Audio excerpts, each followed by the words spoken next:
hey Piccolo, we can fill for a minute, and then we'll talk about, um, I guess, our moms, somebody's mom. We already pick on Brian for his sister, so we can't talk about her. I guess Mike's mom. Hmm. 14? Yeah, I tried it. I played it for a little bit. Um, I don't know. It was very it. I know it's not the same thing as World of Warcraft, but I was trying to get out of World of Warcraft, and in the time I played Final Fantasy 14, it just felt like I'm trying to get sucked back into a World of Warcraft esque game. Mm-hmm. Yeah, it seems like And when you're trying to get out of an MMO, playing a different MMO is not the answer. yeah, Right. and that's really the big difference. And I don't know.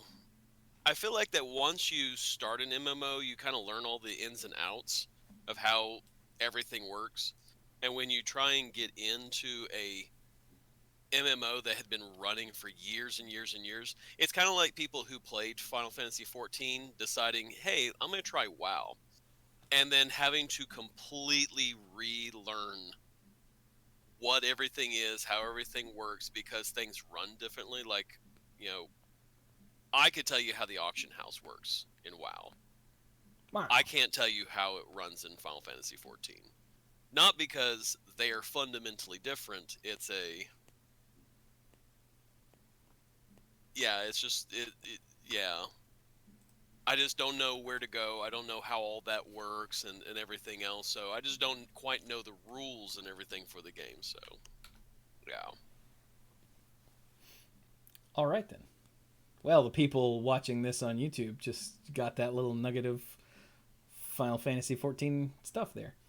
Man, I'm not saying that. Well, It was fun when I played it, but I played it and went like Chewy playing WoW for the first time. It was sort of like I got my feet wet. I kind of saw how things work and everything, and that's about as far as I got because I was doing the free version. Dirk, that was a hint that you were done, and we're gonna start the show now. Okay, sorry. All I can right. keep going if you want. No, no, not at all. All right, Are you here. sure? Save it for the final thoughts. Okay, here we go. Ow, jam. Hello, everyone, and welcome to the Mana Pool. This is episode 669. No, it's not. Oh, no, I didn't change the number. I knew I forgot Uh-oh. something. This is episode 670. I can't find the number on stupid OBS to change it. There we go. This is episode 670 of the Mana Pool. And there we go. Now the number on screen is accurate. And We are I no longer am living a Chewy. lie.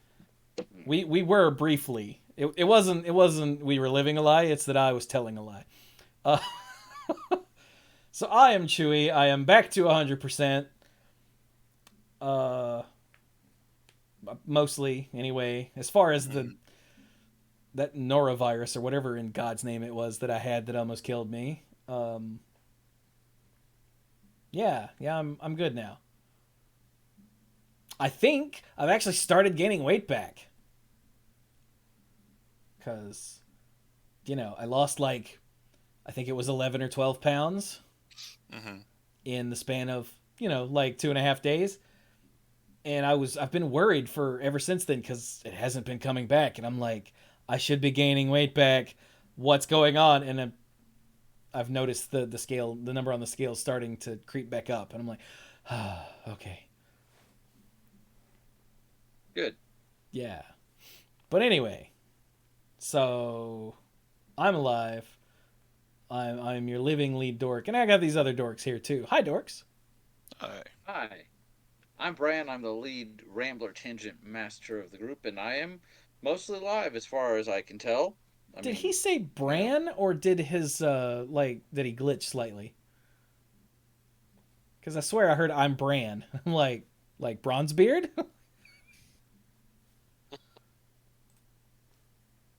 I was not making a point in saying my name differently than how I've been saying it for the last 41 years.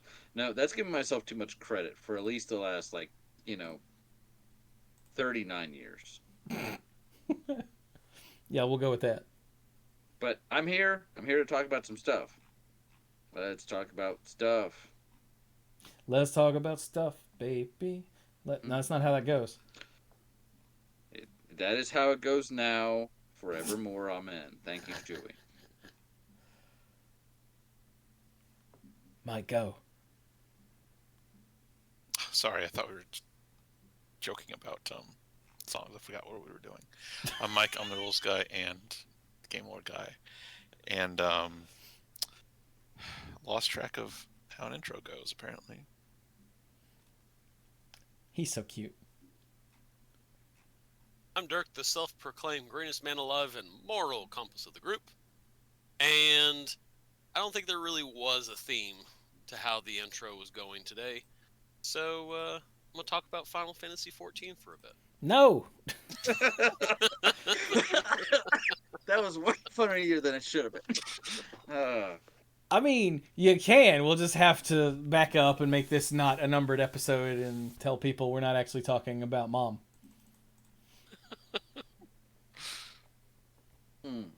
That was great. Oh, nah. Lord. So, a few days ago, at... I don't actually know what MC stands for. At MC Philly. What is MC? Is it Magicon? Mr. Craftsman? I think it was, because didn't Reed Duke just win something? Yeah, apparently there was a... Oh, MC is Magic Con. Okay. Wasn't it like a pauper tournament or something? I was told that it was the Pro Tour, but I don't know how any of that works anymore because I don't do Monday Night Magic anymore, so I don't have to know. And God, is that freeing. But yeah, whatever happened. Apparently this reveal stream happened like during the finals, which seems really freaking stupid. But yeah. I could be mistaken about when it happened. But I did see people on Twitter saying, that seems like a dumb way to do it. But, you know, people on Twitter are also dumb, so... Hey, here's this thing you've been watching. And instead of watching the finals, here's something else. I mean...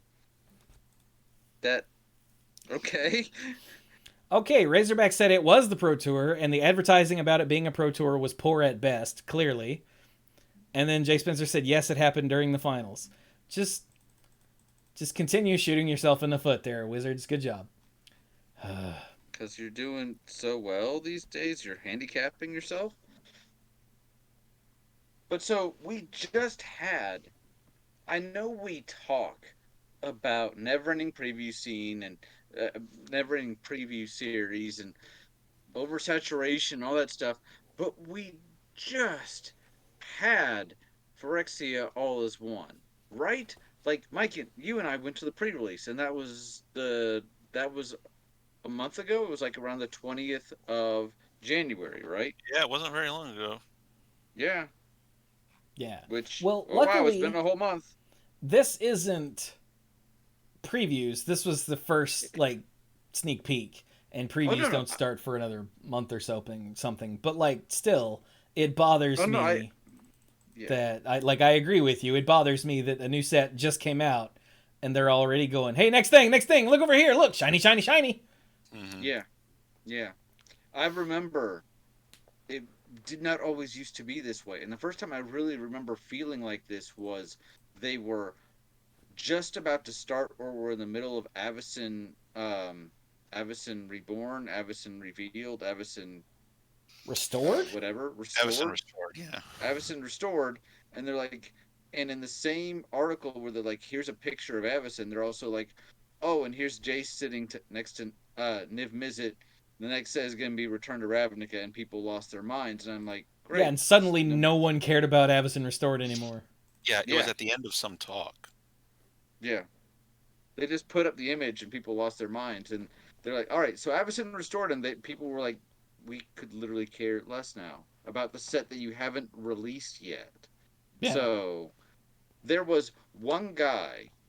There's probably more than one guy, but in the comments for the stream for the video reveal for this that they put up on YouTube, there was one guy that really was gonna die on the hill of like never ending preview season or whatever they were calling it. Product fatigue, I think, is what he was saying. Product fatigue isn't real. They've always done 3 to 4 sets a year, and that hasn't changed. Get over yourself. And he kept commenting on different people's comments, and I'm like, you know, Yeah. yes, I they actually I saw someone screen cap that, I think, and tweet about it. But like, yeah, yeah, they have always released 4 sets a year, but every set now has multiple like different kinds of cards in it, and every set has a commander set inside it or right. but beside it, and there's And 15 other, there's secret lair drops every the, few seconds. there's secret there's conspiracy, there's unsets, and Master these are not sets and like remastered sets. you used to be able to see like the 4 sets or the 3 sets in a core set, and maybe like 1 or 2 supplemental products. Like, oh, there's a conspiracy set this year. Oh, there's a commander set, or there's a plane chase set or something like that. But now it's like one of each of those every Yeah. six Like, months. that guy was technically right in that they've always had like 4 sets a year, but Mm-hmm. that doesn't count literally all of the other crap that they release all Yeah, the time, yeah, constantly. yeah. He's one of Modern those WotC masters and all that. apologists who just thinks that Wizards can do no wrong because he hasn't, matured yet.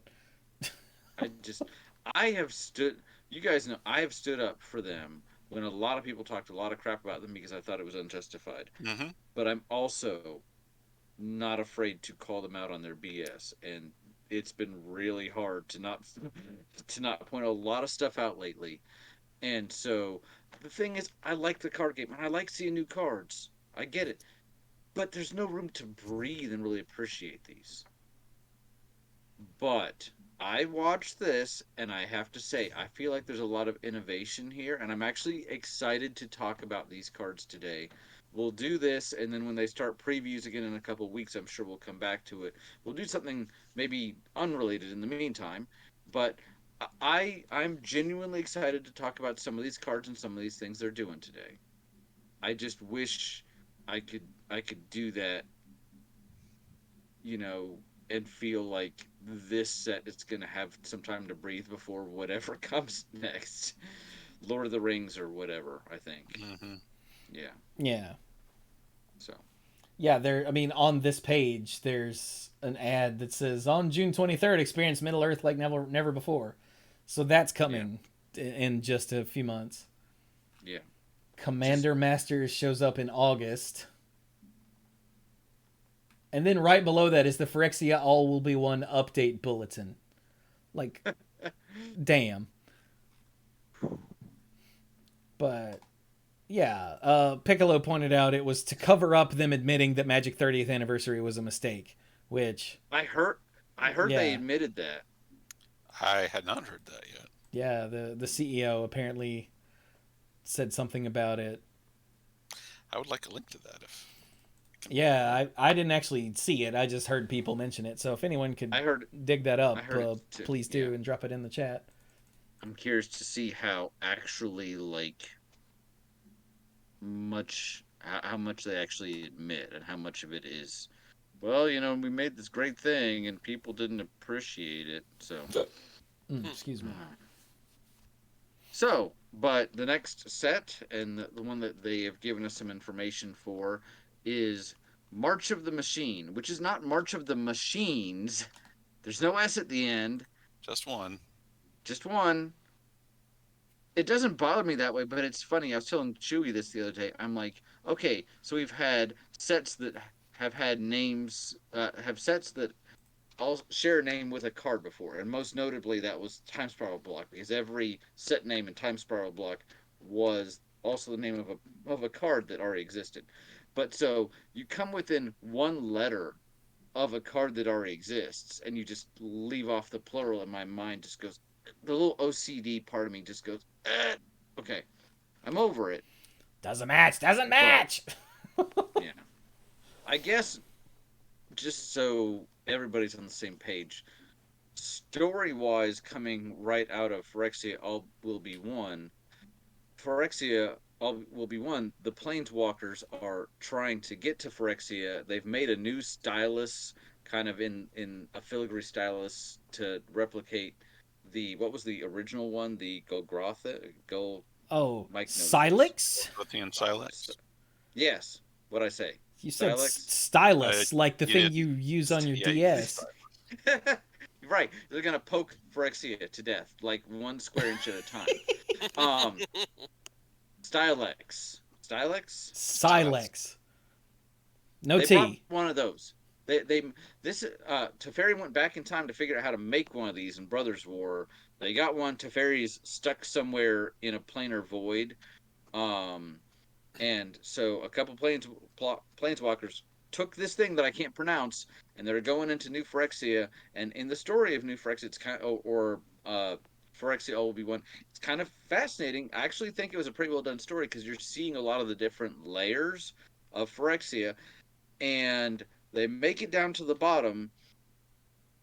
And this is the part of the story that I don't love. You ever read those stories where the protagonists have a goal and they're about to do the goal, and then one of them is like, "Wait, we can't do this for reasons that we totally should have thought of before," and then the conflict becomes some of the protagonists versus the others about whether it's right to do it or not when that was the plan the whole time. I feel like Mhm. this is a theme that you see before. So they get Mm, down there and they realize that the Phyrexian version of the world tree that they've been building there has now connected to a multitude of realms. And Jace is like, "All right, we're gonna blow up this thing that Brian can't pronounce." And Elspeth is like, "Wait, if you do that, it might blow up all these worlds." And Jace is like, "But they're gonna be completed." And the other's like, "That's not right." And so they fight Jace, and Elspeth ends up sacrificing herself, taking the like planeswalking out with the thing I can't pronounce just as it's detonating. So she's dead again. So maybe she went to Theros and died. We don't know. But it feels a little bit like, okay, then what was the plan? And now, meanwhile, the few remaining ones are being surrounded by the completed planeswalkers like Ajani and now Jace, and Elish Norn is there, and she's like, so this was pointless, and you're just kind of wondering like, okay, what was this for? But mm. the story ends on very much an apocalyptic, see what I did there, sort of note. So it's basically we're going into March of the Machine, and the Phyrexians are in full out invasion mode. They are going to these other planes through the world tree and completing everything, which feeds into a lot of these cards that we're going to see because this is not a set. They said in the announcement stream, a lot of sets are based off of, this one's on this plane. This is where the story is. This is literally a multi-planar story of everything is coming to an end thanks to Phyrexia. Hmm. So everything is awesome if you don't mind being a machine. So this is Infinity War, is what you're This is saying. Yeah. Infinity. Yeah, Kind of like how War of the Sparks was the culmination of all the stuff, all the threads coming together. This is yeah. another one of those. All the threads are coming together. It is because this one basically started picking up right after War of the Spark. Teferi, not Teferi, Tezzeret, who was helping Bolus try to get all of his like zombie people that were covered in the metal from Amonkhet to Ravnica, he still got that planar gate. So now he goes to the Phyrexians and he's like, "I've got a planar gate. It'll help you guys, get to other planes because you're mostly not biological." And they're like, "Cool, let's do that." And that's why you start seeing the Praetors show up on these other planes because they're collecting bits and pieces of what they need, like world tree seeds and things like that. And so this is once again the culmination of several years worth of sets. If anything, I think they took longer to set this up than they did with the Bolus arc, as I think they're calling it now. So, yeah. Nice. Yeah. So, should we look at this nonsense? We should look at this nonsense. Chewie, have you seen this very first card? I mean, I think I've glanced at most of them. Well, then you should read this card. Okay. And so we've got Jin Gataxius. Wait, is this the first time that Jin Gataxius has not had an appellation? He's just Jin Gataxius? Jin Gataxius, that guy. No, I'm being serious. Has he always been Jin Gataxius, comma, something, something? Yeah. Yes. I'm pretty sure. Oh. He was the core augur the first time, and then... Huh. I don't have a handle on all of the new ones. Weird. Okay, so Jin Gataxius, for 3 blue, is a 5/5 legendary Phyrexian Praetor, of course. With Ward 2. And whenever you cast a non-creature spell with mana value 3 or greater, draw a card. Ooh! I like that they have that value 3 or greater to keep you from just going off with like, okay, here's a ton of cheap cantrips. Yay, you know. Yeah. All right, and then, excuse me, I got hiccups. For 3 and a blue, exile Jin Gataxius, then return it to the battlefield, transformed under its owner's control. Activate only as a sorcery and only if you have 7 or more cards in hand. Oh, the second time Jin Gataxius was Progress Tyrant. Okay. Thank you, Dementor. So then... Progress Tyrant, yep. Yeah. So then we flip it over, and it transforms into the Great Synthesis. Yes, it is a dude that becomes a saga, because that's... Why not? So... Chapter 1 of this saga, The Great Synthesis, is draw cards equal to the number of cards in your hand. Jesus. Which should be 7. Yeah, it should be at least 7. Should be, yeah. Because you can only activate this if you have 7 or more cards in hand. Right. So that means you get to draw 7 more cards. And when does it... It returns right now. So yeah, okay. So, draw cards equal to the number of cards in your hand. You have no maximum hand size for as long as you control the Great Synthesis. Oh, that's neat. Alright. Chapter 2. Return all non-Phyrexian creatures to their owner's hands. If you're not complete, you're not allowed. Yep. Mm-hmm. And then Chapter 3 is, you may cast any number of spells from your hand without paying their mana costs. What? And then and then exile the Great Synthesis, then return it to the battlefield, and there's reminder text front face up. So it flips back into a 5/5 dude. Who, if you still have a whole bunch of cards in hand, potentially you shouldn't have flip this back over. Well, I mean, it depends. But I'm probably casting everything in my hand. I might have 7 lands that would back. be the case, yeah. That's true. Well, I mean, you can cast yourself down to just 7, and then if you have 4 mana open, you can flip it over and draw 7 more cards. Yeah. Mike, are you going to mill yourself to death with this card? No, I'm going to draw 7 cards to death with this card. Gee, why does that sound familiar? But if you get to drop your entire hand, play, drop, all that, within 2 turns of each other, might be worth it. Particularly if it gets the good stuff out. I mean, Okay, this wait. is utterly... It says you may cast any number of spells from your hand without paying their mana cost. So that means you have to do that right now. Yeah. Yes. It's during the resolution of the ability, you're right. Yeah. Yeah. But you've got, maybe 14 cards in hand, so you're going to cast something. You're going to cast lots of things. I was making sure it didn't say something like this turn you may cast blah blah blah, because then you could do the flip it back over, draw more cards, and cast a bunch of things, and that would be silly. Oh yeah, that'd be excessive. But it's not this turn. But it's you can now. do that with proliferate. Yeah. Proliferate. Yes, by proliferating chapters or That's true. lore counters. Sorry. Yeah. Jesus Christ. Dirk, So- shut up. So in the stream, they mentioned that all of the Praetors will have this sort of effect where they will all transform into sagas. And when they were talking about it, they said, Phyrexia really doesn't have, aside from the old Phyrexia and Yawgmoth and all that, Phyrexia doesn't have stories. It's a conglomerate of other things, but its entire mission is completion of everything else. So instead, they were talking about how to do Phyrexian sagas. Each one of these is that Praetor's vision for the future, is what that Praetor is working toward, and what will happen if they are able to get control, because the Praetors are also not terribly in sync right now, and the red one, Urabrask, is actually leading an open revolt, so very different views of... I always liked that guy. Knew there was a reason. Yeah. red. Yeah.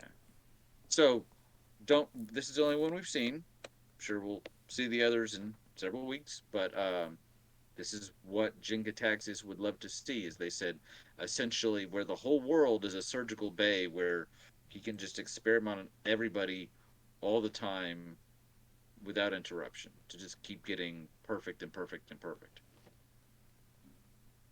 Yeah. He's one of the creepiest. Yeah, the fact that he's gone all, like, hentai monster from the waist down, because I don't think he was like that before, was he? I don't know how much we've seen of his lower half. I think he was wearing like some kind of clothing before, wasn't he? Did he have a smock? He looks like the kind of guy that would have a smock. Yeah. And would want to point out his smock. I just like saying the word smock. Or Augur, it doesn't show his bottom half. It just looks like he's got a skirt or something. Like it's obscured. This is his first time going without pants. I see. That is true. Whoops. Also, I really don't know if Jin-Gitaxias ascribes to any gender. I don't know. They may have been referred to as male or female. I can't remember. I don't want to know. Yeah, probably for the best. All right, let's read another card. Let's read another card. So this is a story spotlight card, and it basically talks about, what I was just saying. Breach the multiverse. Bad things happening. Breach the multiverse. For 5 and 2 black, it's a big black sorcery. It's going to do something fun. It's a rare. Each player mills 10 cards. That's a lot. For each player, choose a creature or planeswalker card in that player's graveyard. Put those cards onto the battlefield under your control. Then each creature you control becomes a Phyrexian in addition to its other types. This is their goal. Card. This is what they want to do, and it's a pretty sick card.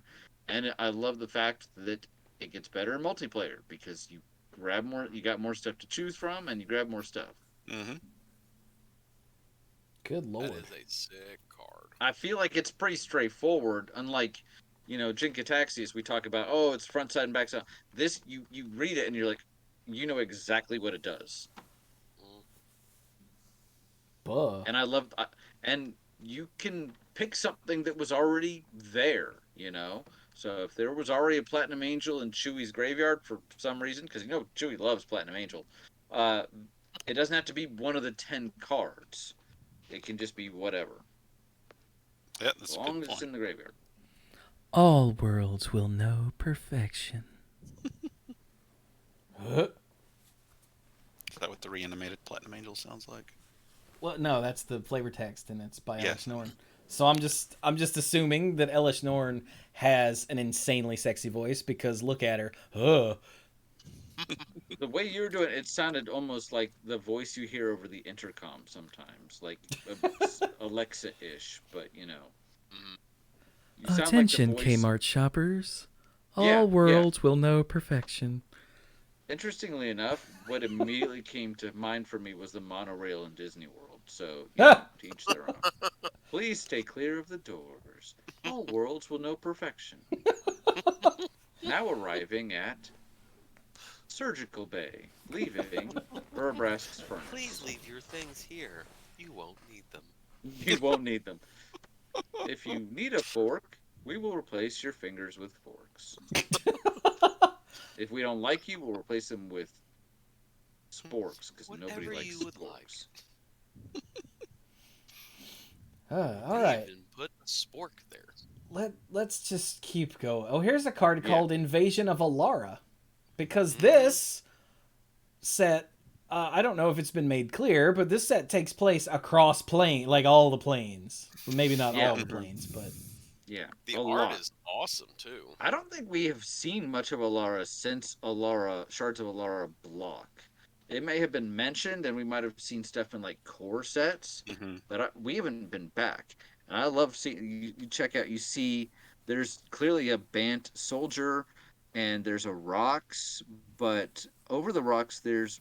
I'm assuming that lady with the blue blade is from Esper because she's got all that filigree stuff going on. yeah, So and there's a Leon in there from Naya. from Naya and a Baloth, or that might be something from Jund right behind him. So, yep. Yeah, it's pretty cool. Against Come on, Grixis, get it together. all of The these giant blatantly phoenix there in the Phyrexian. back too, with a dragon. Maybe. I don't think that's a dragon because it's holding a spear. That's true. But I think that's a phoenix in the back behind it, isn't it? Well, no, maybe that's a demon from Grixis. If they're Oh, trying to that go could be a for demon. Oh, uh-huh. Yeah. I was just saying, Grixis, come on, man. But What is this in the upper right? I'm not sure. I I'm was not trying to either. look at that. It's too obscured. Right. Might There's be- something behind I there. can't tell if that's like a big thing or if that's like just something Just something in the background. in the of French background. creature. Yeah, I can't tell. I think that's one of the. So if you look in the upper left, there's like a big creepy Phyrexian arm reaching out of a planar portal. Maybe that's also Mhm. what's going on in the upper Oh, right. it could be. Maybe. Huh. So Alright. I did see shared on Facebook earlier this week about like a WPN article, like for the benefit of stores and stuff, that were explaining that two double-faced battle cards would be part of something. I can't remember which product. Oh, so that new card type that they hinted at the last set. Mm-hmm. We still don't know what it does. It's double sided, but Yeah. So that if I had may to not take a apply wild to all of them. guess, I would say that these invasions might have something to do with it, but we'll see. Maybe. Maybe, or maybe one side is like, if we're looking at this, maybe one side is the defenders of Alara, and then the other side is the Phyrexian invaders. If it's double faced, I don't know. We literally know nothing. We'll figure it out. Right. So next Caleb. up, we've got the invasion of Tarkir. Dagrons. That is also an awesome looking card. Yes. Yeah, although I nice gotta art. say this completed dragon here is utterly terrifying. Yeah. But all of the dragon riders and whatnot are pretty Coming cool. up to take Yeah. it down. Yeah, I like it. What do we have? Oh, invasion of Chandalar. What? Man, even Chandalar can't catch a break. Which plane was Chandalar on? Which set? It wasn't from a set. It was from the old Microprose computer game. Well, Okay. it was in a set, one of the core sets, right? Was Oh Chandalar? no, you're right. You're right. One of the core sets did take place on Chandalar. The core set with the revised slivers was Chandalar, if I remember correctly. Oh. I don't remember, but okay. I just remember that one of the core sets spotlighted Chandalar. Hey, remember when they did core sets? Man. And then they stopped doing them, and then they decided to like, do them "Hey." again, and then they stopped doing Yeah, I them. was about to say, "Hey, Well, we're gonna bring they've them back," and specifically then they said. never did them again. Well, they've specifically said they're not something that's gonna happen every year anymore. So, which is probably for the best. It removes the expectation. Now they can do it when they feel like they need to or they want to. I'm Yeah. honestly perfectly fine with that. There's another one of those arms coming out of a Phyrexian portal in the background. That's Mm-hmm. messed up. I wonder if that's their messed up world tree. Oh yeah, it could be the invasion tree. Yeah. It's like a branch of it. What, the arms coming out of the portals? Mm-hmm. Yeah, Their version of a leviathan. I'm wondering if that's just a branch. Mm-hmm. Uh, Really creepy looking, creepy and freaky. no, I Freaky, get the creepy. feeling those are attacking because there's multiples in the Invasion of Alara art. Mm-hmm. But they're not really engaged with anything, are they? They're always in the background. Well, we don't know what that thing is in the top right corner Yeah, that could because be. It that's looks like starting to look a little bit like that thing. yeah. Maybe. And there's Well, I'm one. sure we'll get. There's one here in the Invasion of Tarkir art too in the background, behind the dragon rider or the dragon in the foreground. Actually, I think there's a couple of them. Oh, okay. Anyway, let's not dwell on that for too long. All right, so we have a planeswalker and a mess. Yeah. So I just took a card. Yeah. So Mike, have you seen Chandra? I did when I was looking earlier. Let's discuss. So, Chandra, Hope's Beacon. It's a big planeswalker, costs 4 red. It starts on 5 loyalty and is a mythic planeswalker. So I think now we kind of have to make that distinction because there is a difference between mythic planeswalkers and rare planeswalkers. So, this Chandra has a static ability. Whenever you cast an instant or sorcery spell, copy it. You may choose new targets for the copy. This ability triggers only once each turn. So, don't get too carried away with yourself. No, but even only triggering once a turn, getting that effect as for free after you pay the initial down payment on Chandra, that's big. Excuse me. Just essentially, you get a free fork every turn. Yes. Okay, but also some loyalty abilities. So the first one is +2, add 2 mana in any combination of colors, which you could probably use to cast an instant or sorcery spell. Whoa! That tracks. Yeah. I hadn't thought of that. The middle ability is +1, exile the top 5 cards of your library until the end of your next turn. So you have a while. You may cast an instant or sorcery spell from among those exiled cards. And that's a plus ability. Yeah. Now the other cards stay in exile, so I guess that's the drawback here. But it's really great that you have until the end of your next turn, like a whole entire turn cycle. So you even have access to things that are purely reactive. If Yeah. you want Yeah. to. If they're all instances, you can cast them at random Well, you can until the only end of your next do turn. one. You only choose one of them. Yeah. But you don't have to choose it now. That's nice. Oh yeah. Correct. But that her ability only triggers once each turn anyway. So But it's once each turn. Each turn. So if you So can get you it can- during your opponent's turn. Yeah. hmm So it works on your turn and on each opponent's turn. yep. Buh. And then finally, -X. Chandra Hope's Beacon deals X damage to each of up to 2 targets. Not divided between them, just straight up. Yeah. -5, deal 5 to you and 5 to that thing. Yeah. That's great, But I really feel like this is such an interesting card because so many planeswalkers, you're either building around one of their early abilities or you're building up to a limit break. This, it absolutely feels like the star of this card is the static ability, and then Hmm. everything else is there to supplement that, is to make that work better. And I think you're right. Yeah. Hmm. that's really interesting design to me. In the stream, they talked about how they struggle sometimes with giving Chandra a color identity because, what does red do? And they don't want to do something they've done before. So this time they made a conscious effort to go big in a way that they hadn't really done before and to give her an emphasis that we hadn't really seen on a Chandra card. I like this. I think this is really interesting. And it has my. This is definitely solidly a mythic. Oh, yeah. No question. No question. And it's very much a very like Johnny, like build around me kind of card.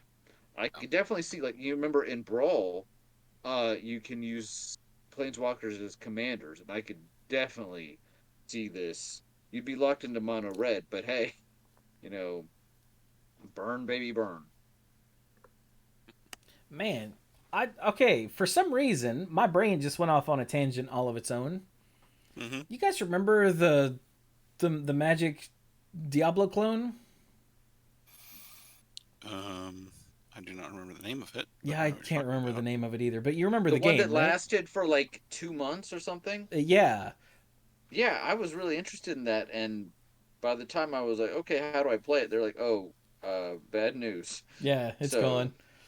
yeah, yeah, But I yeah, remember it tangentially. I for some reason you talking about they don't want to do yet another red planeswalker that just sets things on fire. And my brain was like, man, wouldn't it be great if we could play as Chandra in some kind of video? Wait, we could play as a pyromancer in the video.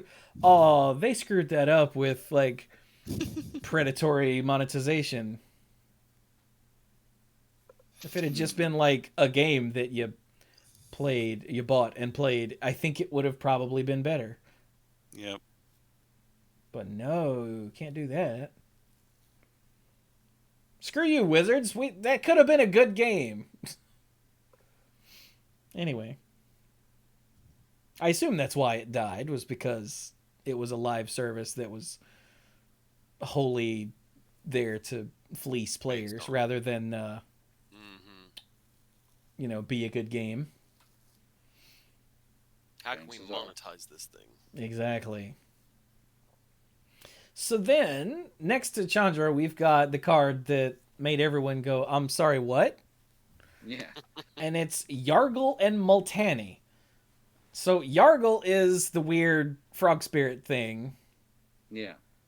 From Dominaria, not Dominaria United, but Dominaria, um, the set that came right before the War of the Spark series. Yeah.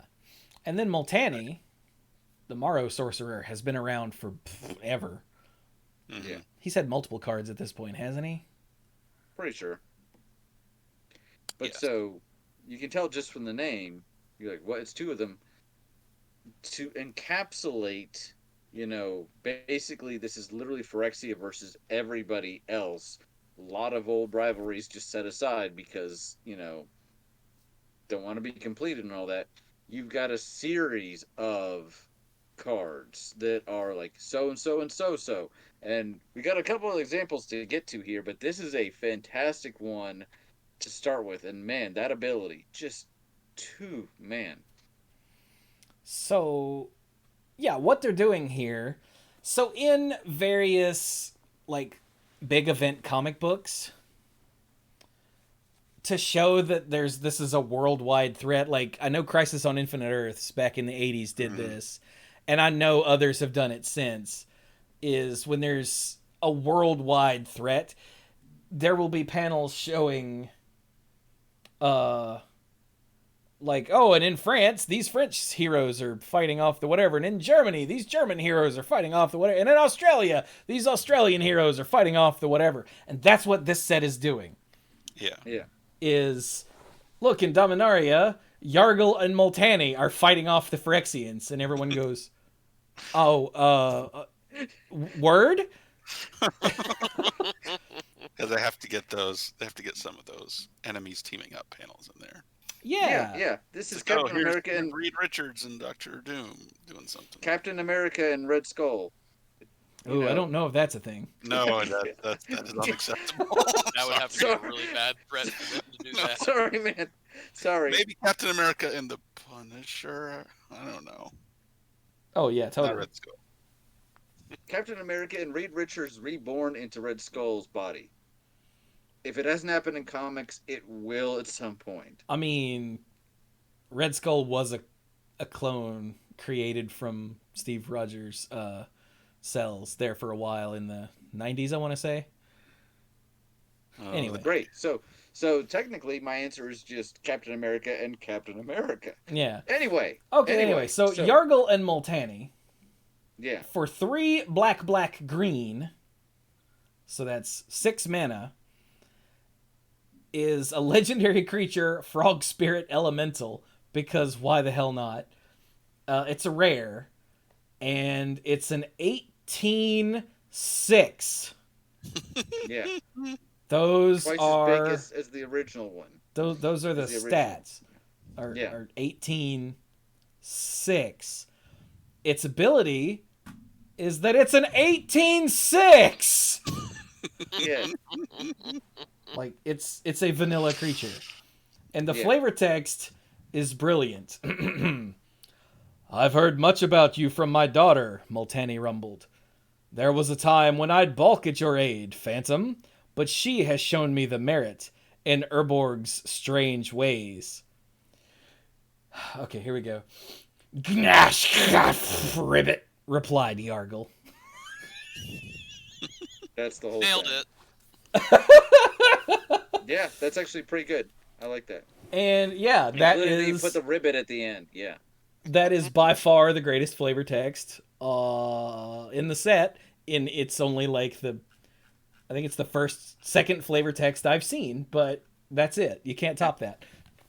The presenter said it was her favorite flavor text in the set, hands down. So. Oh well, there you go. We're done, everybody. 9:18. Time to go home. What next set? We peaked. But yeah, it's an 18 power tagline- creature for 6 mana. What? Yeah, the original Yargle was a 9/3, and so the whole thing was like it's stupidly frail, but might have also not been a rare. I think it was probably like an uncommon. Yeah, I'm gonna look it up. Yargle was uncommon. Okay, then yeah, that's what I thought. But so this is Yargle and Multani, and it took a while before I even saw Multani in the art. It looks like he's giving like Yargle a hug. Yeah, he's like wrapped around Multani or Yargle to give him like a buff. He looks like he's being worn like armor.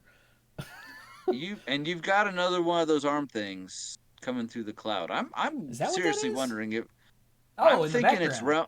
Yeah, I'm thinking that's Realm Breaker, the tree. Somebody in chat was kind enough to point out that that's the name of their thing. I'm wondering if that's Realm Breaker. Just the way it's showing up everywhere. Yeah, and it's Jay creating Spencer. the portals. Jay Spencer pointed out as a commander, Yargle and Multani just needs a giant growth and a free board, and that's commander damage. Yep. You just win. And that's ridiculous. Personally, I say give him a Fire Shrieker instead, but I'm a bastard. So, that's an old Mirrodin equipment that gives creature double strike. Oh my god, and Phineas just resubbed for 44 months. Wow. Said, have you managed to get a high-res version of Chandra? She's crying in it. Oh, she is. And no, I haven't seen that yet. But you can tell. Hang on, let's see. Open image in new tab. Yeah, she is crying. Well, I think there's a reason for that. I don't know if this card. I mean, I'm sure there is. Well, yeah. I mean, yes, obviously, but I mean a more personal one. We'll get to it later. So, hey, Dirk, you like green cards? You like big green cards, right? Yeah, Jesus Christ. Yeah. This card is right up Dirk's alley, I think. Oh, this is Dirk's card. Goltra and Mavrin, which So its where cost is where is like, this? This is Is what's this the Ixalan?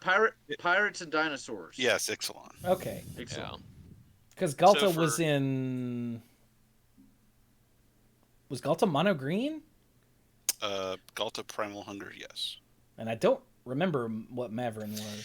Mavrin Fane, probably. I don't remember if Mavrin Fane was white or black-white. Oh, I'll look it up. I think she might have been black-white. Mavrin Fane Dusk Apostle was mono white. Yeah. Okay, cool. Also, wait, Mavrin's a dude. Oh, I thought that was hair in this art. cape. Oh, it's a cape. Okay, so sorry, Mavrin's a dude. My bad. So Goltra and Mavrin for 3, 2 green, and 2 white. Grand total of 7 mana. Is a legendary creature, dinosaur vampire, that's rare and is a 12/12 with trample. And honestly, you could stop there, and I'd be like, yeah. Yep, It's a real bargain. that's definitely rare. But of course, we're not stopping there. So whenever you attack, choose one. Of the 2 abilities, here's the first. Create a tapped and attacking XX green dinosaur creature token with trample, where X is the greatest power among other attacking creatures. So if that other attacking a creature is Yargle and Multani, Yeah, then you got an 18/6, a 12/12, and an 18/18 with trample. I like how Dirk wasn't satisfied with the 12/12. Just like, oh wait, we can go bigger than Have that. we ever known Dirk go to be big or satisfied? go home, man. And what's So the other if one? That wasn't good enough. Here's the other one. Create X 1/1 white vampire creature tokens with lifelink, where X is the number of other attacking creatures. So I love this card because it rewards you for going big and it rewards you for going wide. Yeah. Right. Great.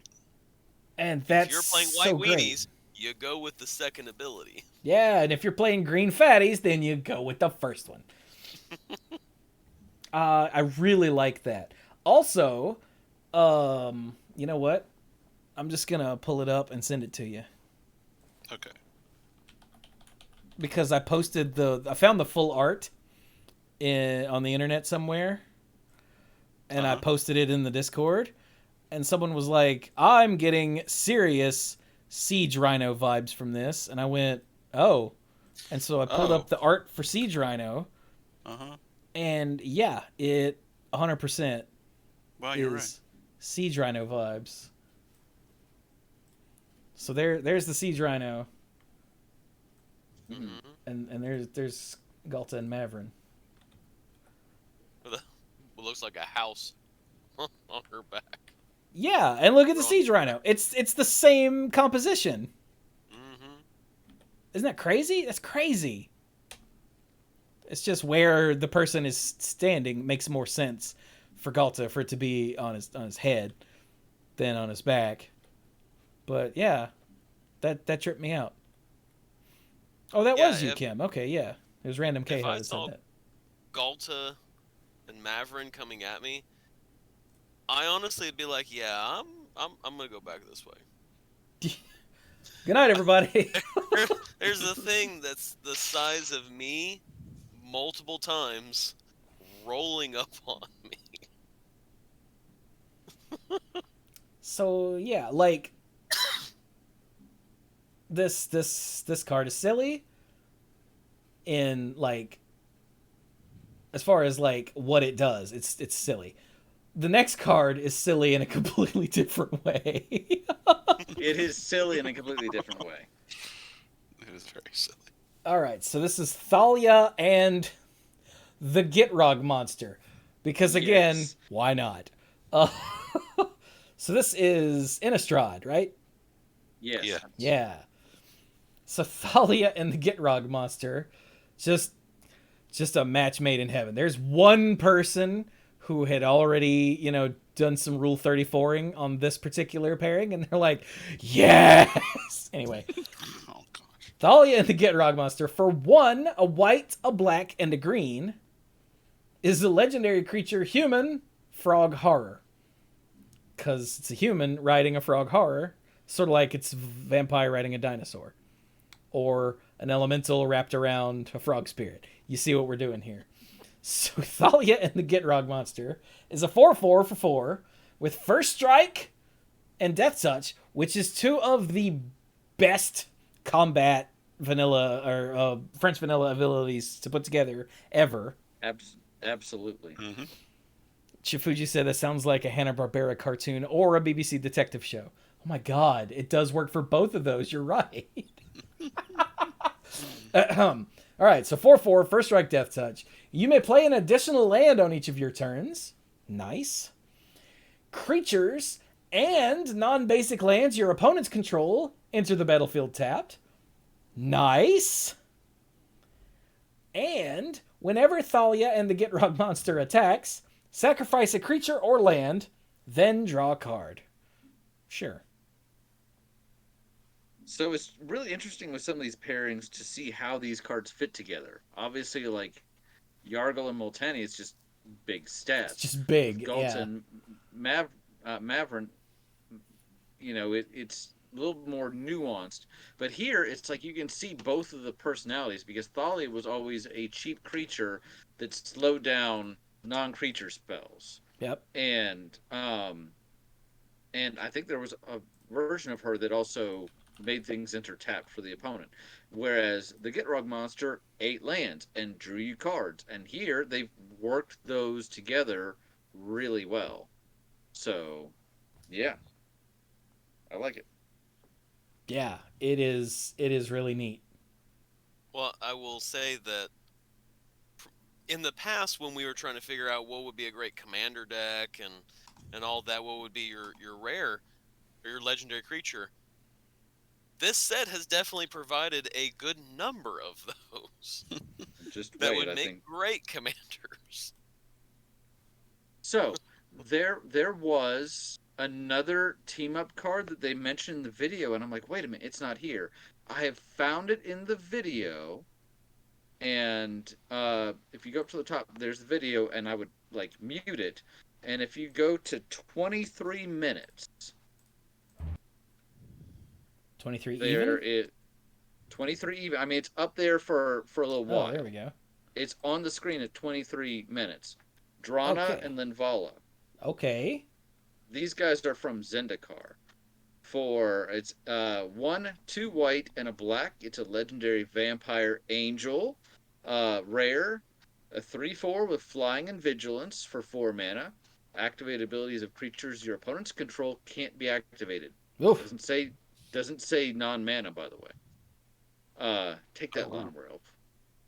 Drana and Linvala has all activated abilities of all creatures your opponents control. You may spend mana as though it were mana of any color to activate those abilities. Good lord, that's just silly. That's cool. So that's that, and then just real quick, also if you put it at 947, we don't know what this card does yet, but they did show this image, and this is what I was referring to earlier when we were talking Oh, about Jesus. Chandra. And, yeah. So it's called Traumatic Revelation, Yeah. and it's got Chandra meeting a completed Nissa. Oh, Yeah. okay. Yeah. Yeah, that's So I'm pretty awful. sure that's yeah. So there's other stuff in the video they didn't cover here, but I think that was the only card. And so apparently there was a Slimefoot and Squee. that's on the- featured. That's featured down below in Oh, one is of that the further down? variants. Okay. Yeah. Yeah. There's also Catalina and Lear. There's a couple others. Okay. So Now we've got a cycle of common lands here. But it says it will take every last one of them because the invasion tree has opened portals in every corner of the multiverse. So I'm sure you guys probably knew this already, but I didn't. So the invasion tree is what's opening the portals. yeah. Although Yeah. I swear I think these are still Phyrexian murder tentacles. Well, yes, from a tree. Really? It is a Phyrexian tree, so, That's weird. But okay, But, so we've got this cycle of common lands here, which are dual lands. They are... these are all reprints from the names. They're not typed dual lands, but yeah. Right. Oh, and they're not... Huh. Yeah, these are just reprints with new art and concepting. Yeah. But 4 of them are allied colored, and then there's Jungle Hollow, which is enemy colored. Right? Yeah. I'm not tripping here, yeah, right? there's enemy colored and allied colored in There's all. 10 because there's 10 all of them 10 here. are there. Oh, if I keep scrolling, there's more. Okay, I saw 5, and my brain went, cycle, stop scrolling. Okay, there you go. Okay, so yeah, these are all... Artsy web page, Chewy. These are all the ones that enter the battlefield tapped, and when they enter the battlefield, you gain a life, and they tap for either color of mana. So They don't Bloodfell have the- Caves, Blossoming Sands, Dismal Backwater, Jungle Hollow, Rugged Highlands, Scoured Barrens, Swiftwater Cliffs, Thornwood Falls, Tranquil Cove, couldn't get it, and Wind-Scarred Crag. Came really close. In the video, they did show pictures of basic lands of each type, and those kind of show the beginning stages of the invasion. And then they said these lands depict more of the later stage, so showing progression. And all the flavor text refers to specific planes.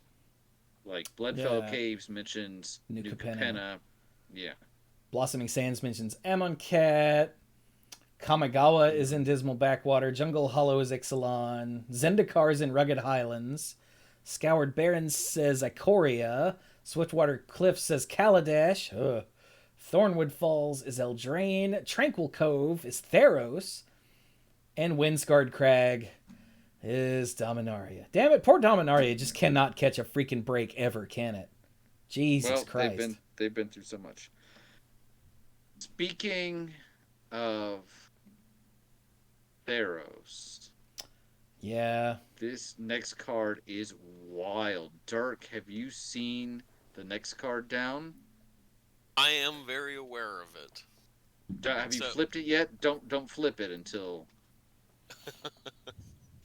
So, Heliod, the Radiant Dawn. So, Heliod gets to come back and try and redeem himself and do better. So, for He 2 was- and 2. A jerk the last time we saw him, wasn't he? Yeah, he was. I mean, didn't For he 2. up and murder somebody last time we saw him? Yeah, He murdered Elspeth, and then when she was trying to crawl back out, he was like, "No, you don't." And she actually beat him and left him chained in the underworld under Erebos' care. So now he's back, and he's going to redeem himself. So go ahead. Hope. So, for 2 and 2 white, legendary enchantment creature god, who's rare and is a 4/4. When Heliod, the Radiant Dawn, enters the battlefield, return target enchantment card that isn't a god Yeah. from your graveyard to your hand. They specifically said they did not want him recurring himself. Now, there So- is one downside. And you knew this was going to mean bad things when you see the next thing. For 3 and white blue Phyrexian mana, transform Heliod, the Radiant Dawn. Activate only as a sorcery. The flavor As text. soon as you see the Phyrexian mana, bad things are going to happen. Yeah. The flavor text on the front says, "Complete the faith, complete the god." A Johnny Goldmane. So when you flip him, Oh, Jesus. Yeah. I had not actually seen the art on this. Yeah. he becomes Heliod, the Warped Eclipse, who is a Phyrexian god. Which Who's are a two 4/6. words that should never go together. hmm Yeah. So he's a 4/6. you may cast spells as though they had flash. Spells you cast cost 1 less to cast for each card your opponent has drawn this turn. Okay, wait. It says for each card your opponents have drawn this turn. So if you're playing against 2 other people and each of them have drawn 1 card, it's counting total number of cards, right? Yes. Correct. Right. Mm-hmm. So if you do like what's it called? Words of Wisdom, to where everyone draws a card. Yes. Yeah. Then suddenly Heliod makes stuff super cheaper. Yeah. That's awful. They specifically mentioned in the stream they wanted this to be a pseudo callback to Consecrated Sphinx in the, let opponents draw cards so you get a bigger effect sort of thing. And in the same colors, too. Flavor text? Complete the god, complete the plane. Also, a Johnny Goldmane. He also has a gigantic. His spear is not a spear; it's a harpoon with a chain attached to it. Yeah. There were, not even being there, but listen, there were certain parts in the presentation where you could tell the audience had a reaction. And this was one of those. Everybody was like, holy crap, you madmen. Yeah, that's how you can tell things are bad. When they're... I really don't know what happens with the story at this point. Except for, like, it was all a dream, or we go back in time and fix everything, which feels cheap. So I kind of hope they don't do it. Truthfully, I want to see what they do. I'm okay if they find some sort of solution that actually results in a new generation of planeswalkers taking over. Yes, it we wouldn't have be the first Jace and time. the others.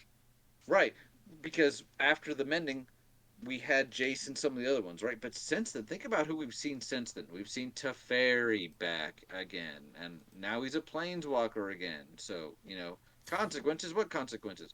And we've seen Karn, and I love Karn, but it's so... And Jaya was back with us for a while, to the point that we're like, okay, so a reset may not be a bad idea.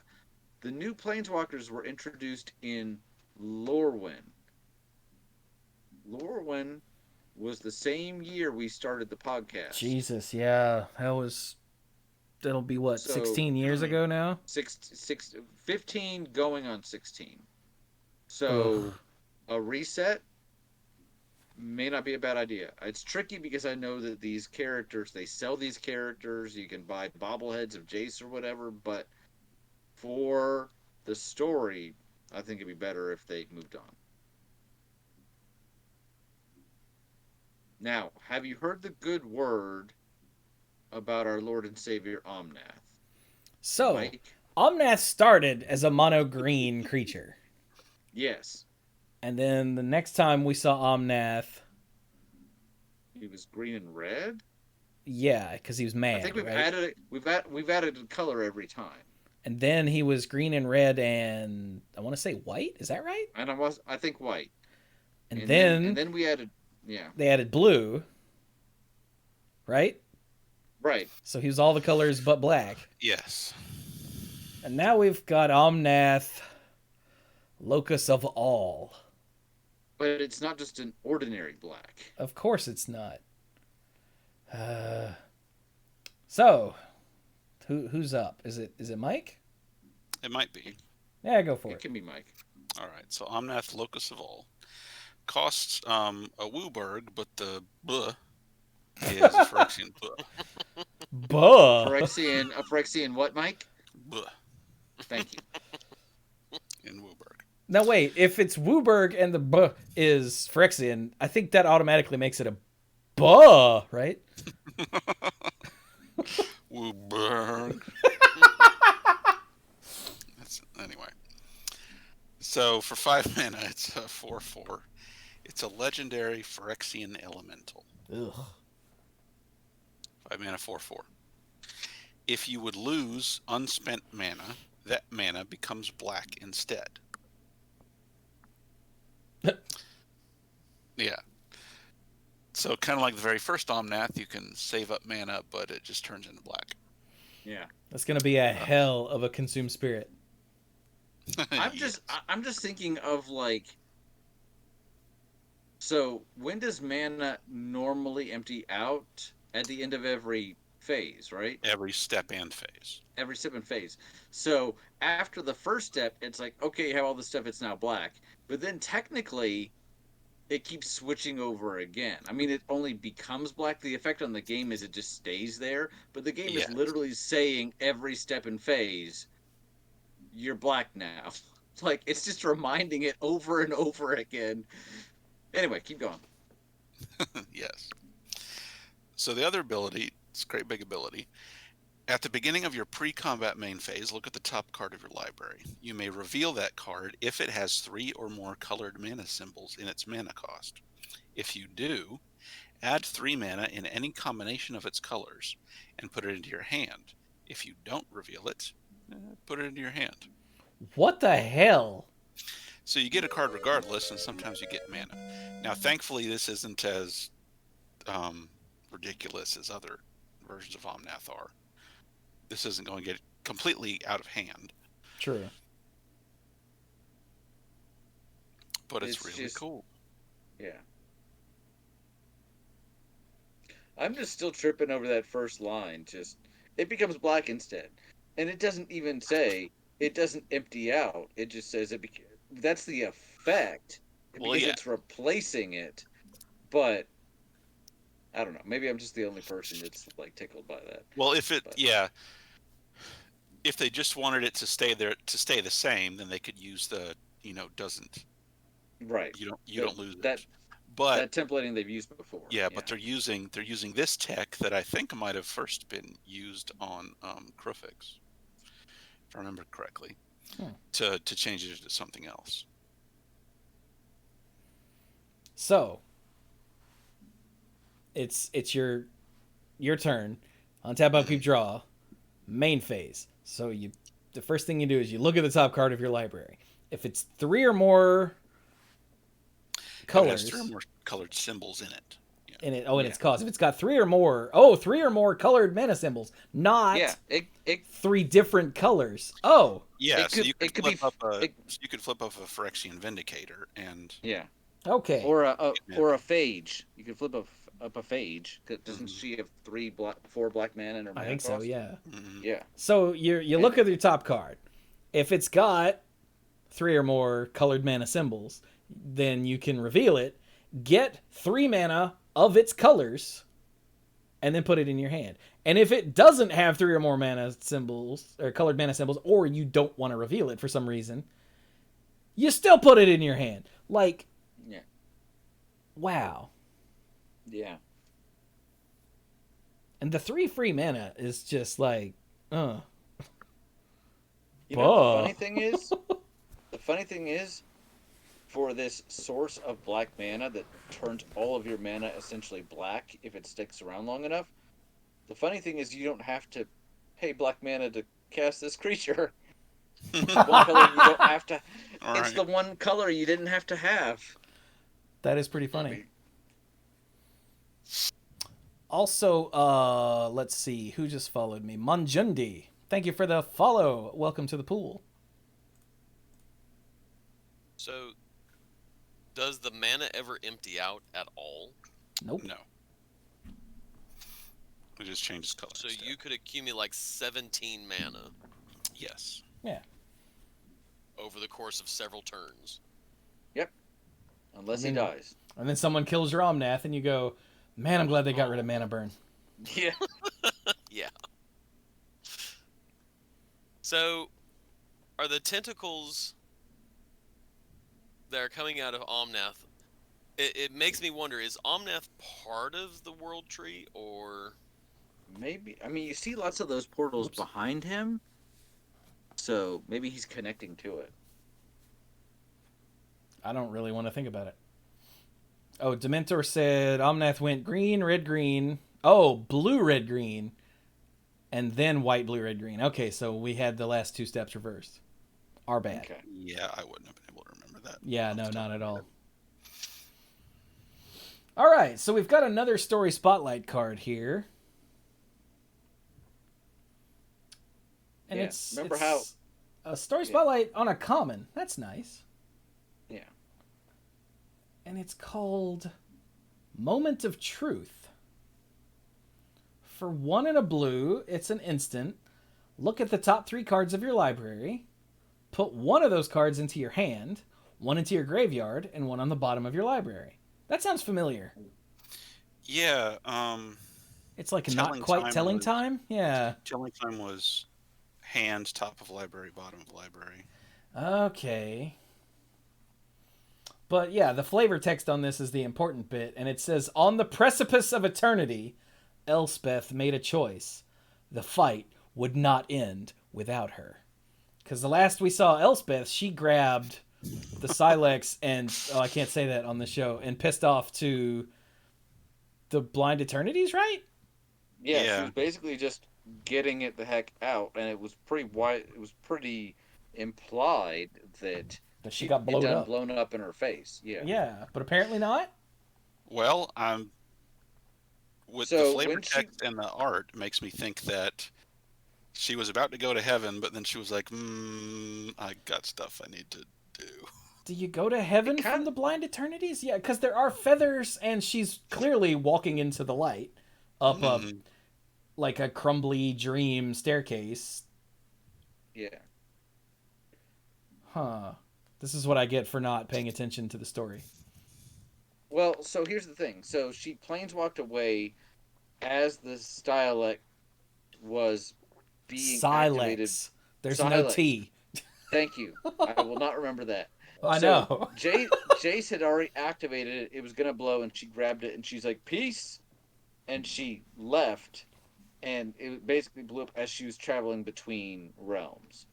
But if you cast your mind back to New Capenna, she actually got a dose of Halo from the first angel to appear on the plane in quite some time. Huh. And then when they were in Phyrexia All Will Be One, she and the elf girl from Scars of Mirrodin were the only 2 people that said we're completely immune to being completed.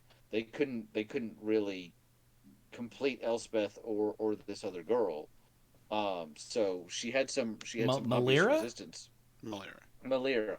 So it may be that because of her connection with the angel, maybe. I mean, how many times is Elspeth gonna cheat death? Like actually, literally go up to death and be like, "Yeah, Nah. no." Maybe that's actually her thing, and she just didn't realize it. Ah. I like Elspeth. I with a reset, I'd be okay with her sticking around. I think we could still get more out of her character. Yeah, Because so much too. so much of her character has been like overcoming her trauma. So if they killed her off now, it'd be a little bit like, congratulations, you did. Hey, Monjundi just subscribed. Well, thank you. Give That's me awesome. One second. I'm trying to look something up, and I stopped trying to look this up. No seconds for you, sir. So I was talking. Trying not to stall. Where is it?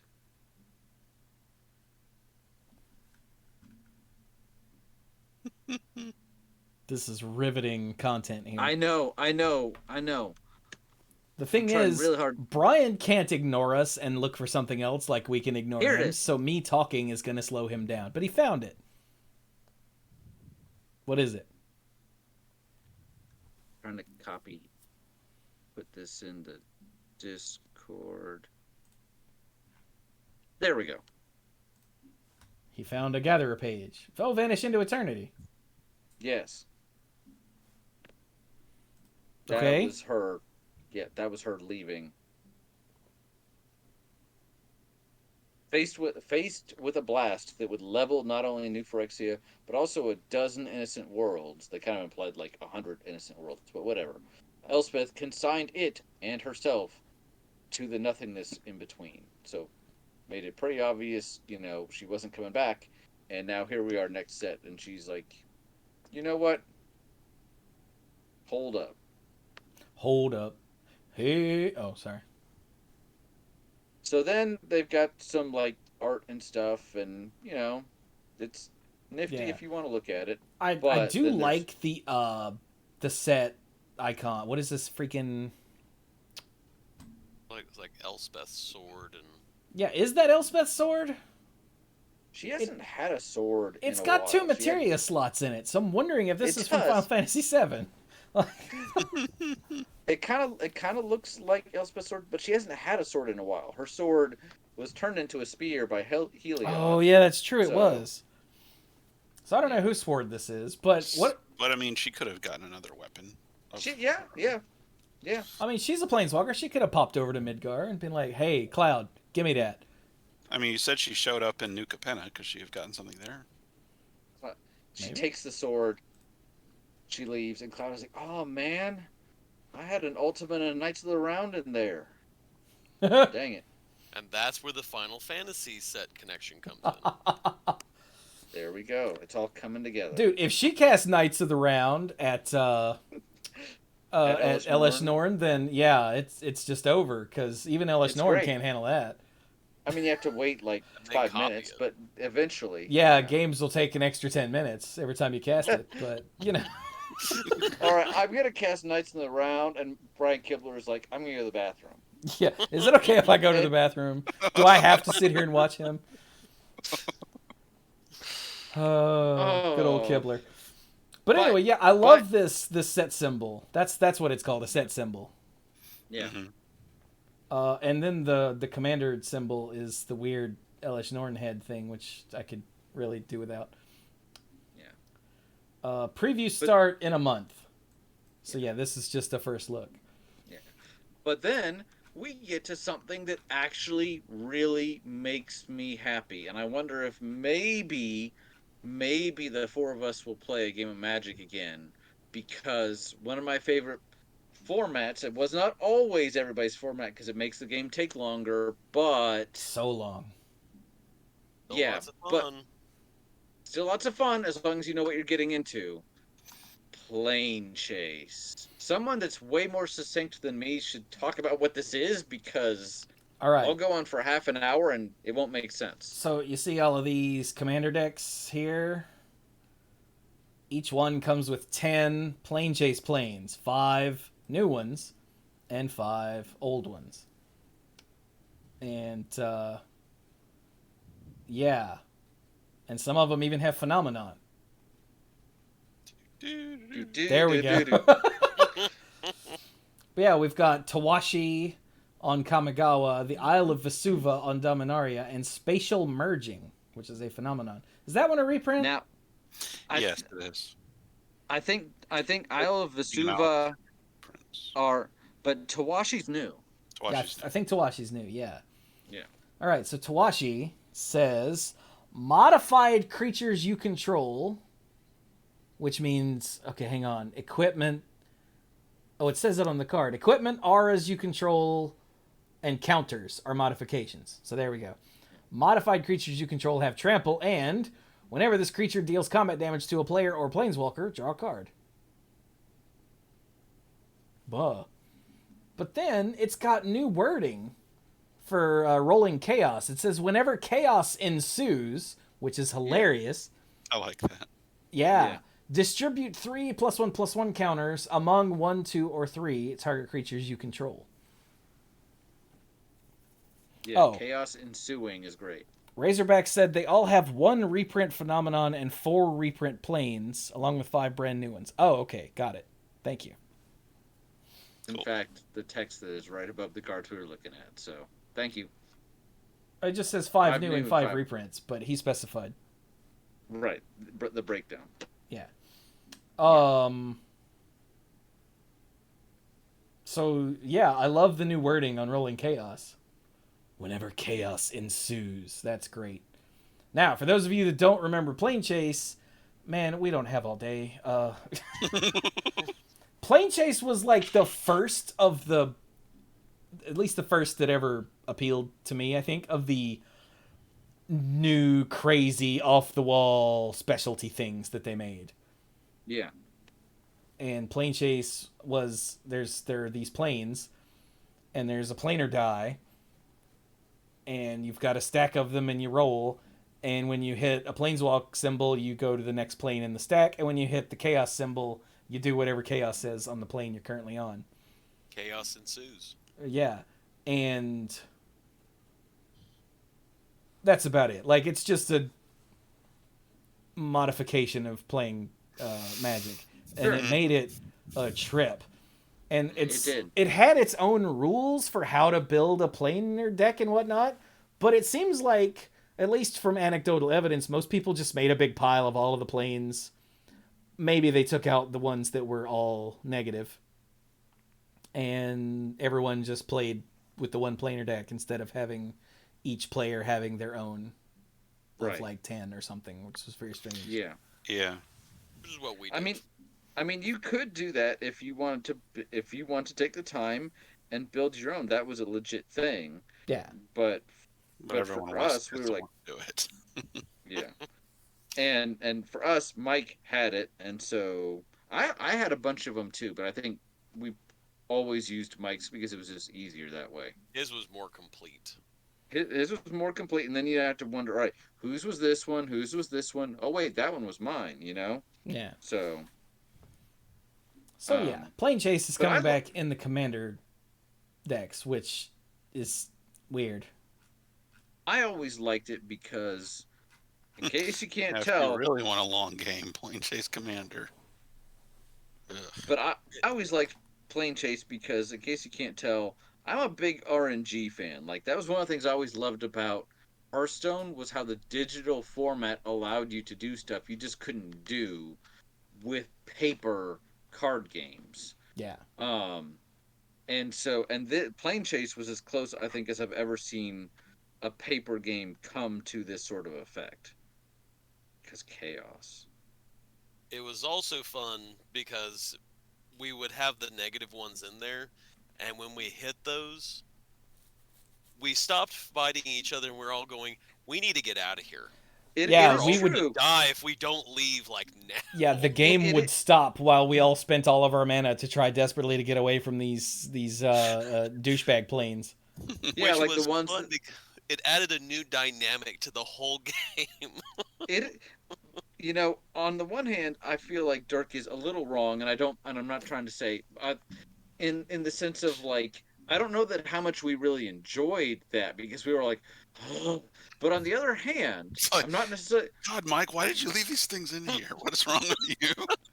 But on the other hand, I'm not disagreeing with Dirk entirely because it's fascinating how, as he put it, we weren't opponents anymore. We were all working. The deck was the opponent, and we were all trying to beat the deck. And of And then we course, went there'd back to always be fighting that. each other. There's always that one person who's like, "No, this plane is great. I'm gonna kill all of you," and the rest of us are going, "We gotta get away. So and so's gonna clear us all out if we don't go." Yeah, every once in a while we would hit a plane that synergized perfectly with what one of our decks were doing, and we'd be like, yes! And everyone else is like, nope, rolling. And I'm like, no, no, no! Yeah. Chaos! Roll chaos! It'll be great! Yeah. I remember one time we were playing Plane Chase Archenemy, and Chewie was the Oh. archenemy. Plane Chase Commander Archenemy. Chewie was the archenemy, and we had landed somewhere that was locking him down, so we all just kind of dealt with it while he was having more of a problem. Yeah. But see, the fact that we have these memories, we have not really played Magic together in a long time. I play Magic on Arena, but not even as much as I used to anymore. And then we got together at my place a while ago for the first time since the pandemic, and we played zero games of on New Magic. Year's Eve. It was great. Yeah. But for this, I would want to play with you guys. I could maybe go to a store, but I'd want to play with you guys. At least one game. And that'd probably be all we'd have time for. But Did I mean to laugh that loud? it was worth it. So that's Plane Chase. They've got a couple of reprints here that are part of Booster Fun because it's Multiverse Legends. Atraxia and Ragavan are reprints. They're cool reprints, but we got other new stuff to talk about. You got different treatments for cards because you have to have 15 different ways to see the same. Yeah. Although that art of Thalia leading the Gitrog monster around, By the I think tongue. yeah, I kind of like the original one better. This Yeah. one's, yeah. Although I do Um, like the this alternate art on the backside of Heliod. That's very pretty. yeah, I'm digging that. Oh Lord, there's a Um, stained glass Yargle and Multani. yeah, What but the then hell? got a Oh bunch hey, of look at previews. here's a different art for Chandra where she's also crying. Huh. Well, that's depressing. Hmm. Got And some here's promo cards for yet Omnath. another version of Omnath. This is the buy a box. Jesus Christ. Wow. In the others, he's a little more distant. This one is right up close, and yeah, Yeah, it's vaguely terrifying. What is this? Oh, pre-release cards. yeah, Okay. yeah. But finally, after all this, we do have a couple other actual cards after a lot after all those. Now these Um, are from the Commander set Yeah. because they say MOC yes. instead of MOM. March of the Machine pre-release packs include an additional legendary promo card for commander play. Wait, hold on. Pre-release events are your first way to play, and the March of the Machine pre-release events come with even more for you to discover. In addition to a foil stamped promo card from the set, March of the Machine's pre-release packs include an additional legendary promo card for commander play. So these are in the pre-release packs. Hmm, Huh. cool. So this first one So is stupid.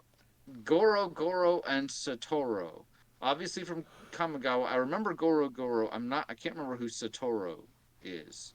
But in any case, uh one's a goblin and one's a human because it's a legendary goblin human. It's a 3/4 Grixis colors, a blue, a black, and a red. It is a 3/4. Whenever one or more creatures you control that enter the battlefield this turn deal combat damage to a player, create a 5/5 red dragon spirit creature token with flying. Wow, I'll go through that again in just a sec because and then for one and a red, creatures you control gain haste until end of turn. Yeah. So what it So says is if something hit your opponent with haste on its first turn, you get a dragon.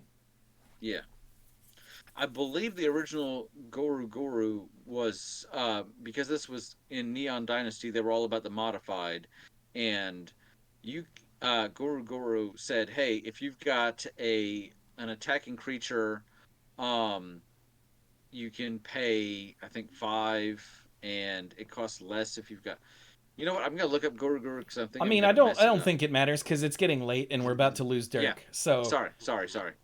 Hey, hit people with haste, get dragons, and those dragons are not small. yeah, it's definitely now. So It should be noted. It's anytime any of your creatures hit, you get one dragon. yeah, So if you make 5 tokens, give all your creatures haste, and hit with all 5, you get one dragon. yeah. That's But you still important. get a, but you still get a dragon You for still get a free. dragon, but it's not And completely insane. no, and you're not hitting them with this and getting a dragon unless you've got 5 mana because you have to play this and then activate that Yeah. or find a way to give it haste. So, yep, that's cool. We got a couple more. Oh, this one's for Mike. Yep. All right. So Catilda and Lier. Um, Who are these they? people are from Strixhaven.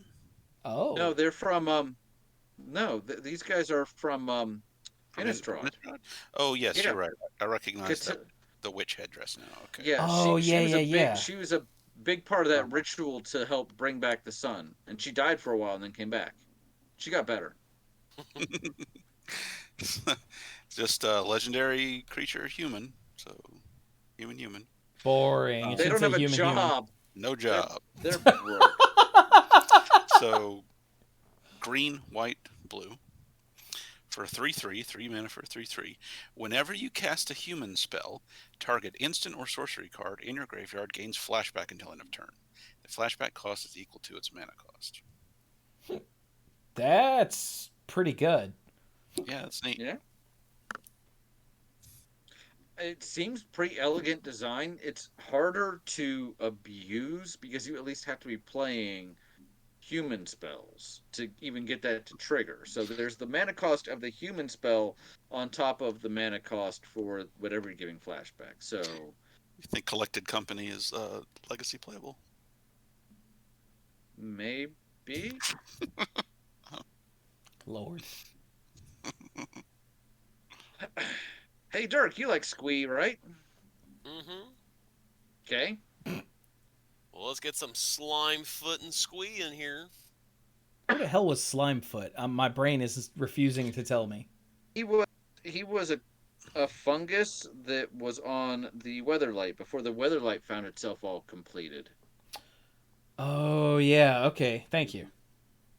You're welcome. So, for black, red, green, legendary creature is a fungus goblin. That's Which is 3/3. a creature type I did not know needed to exist until this very moment. Is this better than zombie goblin? No, but it's close. And it's not better than Vampire Dragon, but like no, it's no, on no, the no. list. Let's not be silly. It's absolutely on the list. So, whenever Slimefoot and Squee enters the battlefield or attacks, create a 1/1 green sapling creature token. Nice. Not bad. So, for 1 black, red, green, sacrifice a sapling, return Slimefoot and Squee, and up to 1 other target creature card from your graveyard to the battlefield. Activate only as a sorcery. That's pretty cool. See, Yeah. it's funny because Squee can't die according to the lore of the game. So, haha, he doesn't die. That's funny. But from a gameplay perspective, this is crazy. This thing comes back. When it enters the battlefield, you automatically get something that you need to trigger this. Now, it's very specific. You don't just sacrifice any creature. It has to be a sapling. But it gives you one. And you get something else back when you activate the second ability. And they go to the battlefield. The first time I read this, I assumed it was hand. Because I thought, wow, that's really good. But it's Nope. to the battlefield. Yeah, I misunderstood it as hand first too. That's kind of nuts, right? Seems like it.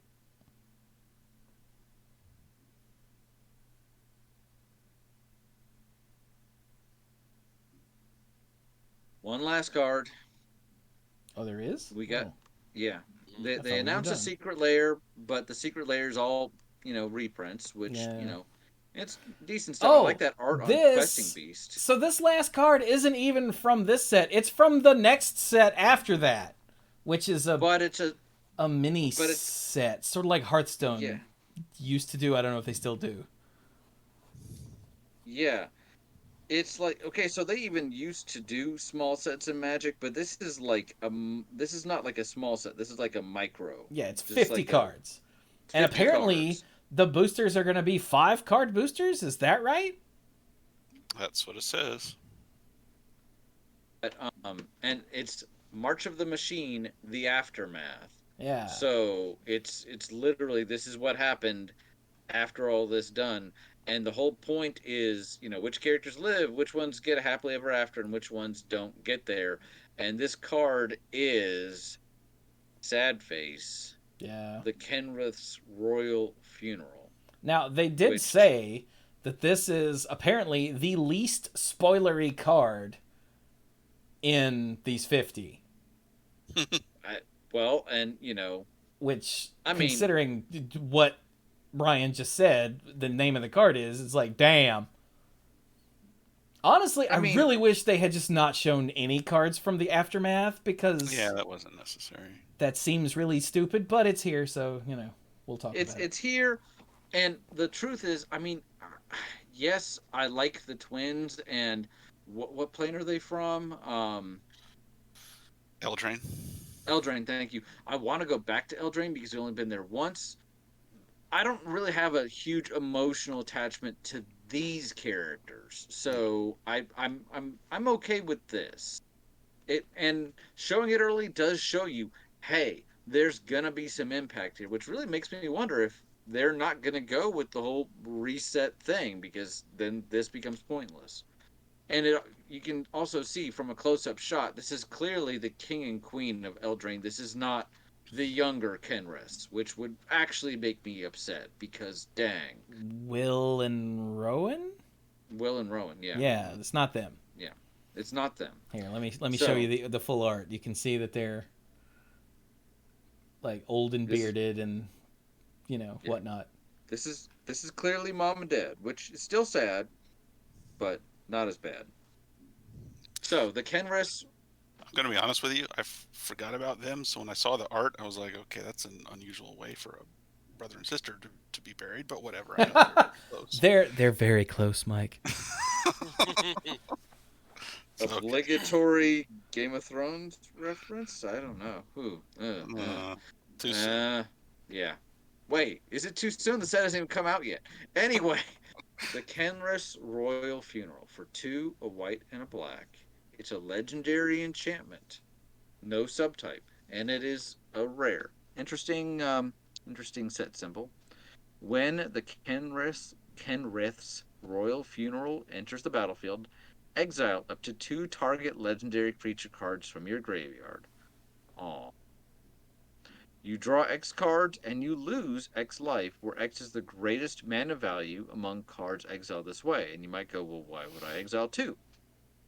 Legendary creatures you cast cost 1 generic mana, less to cast, for each card exiled with the Kenrith's Royal Funeral. Oh.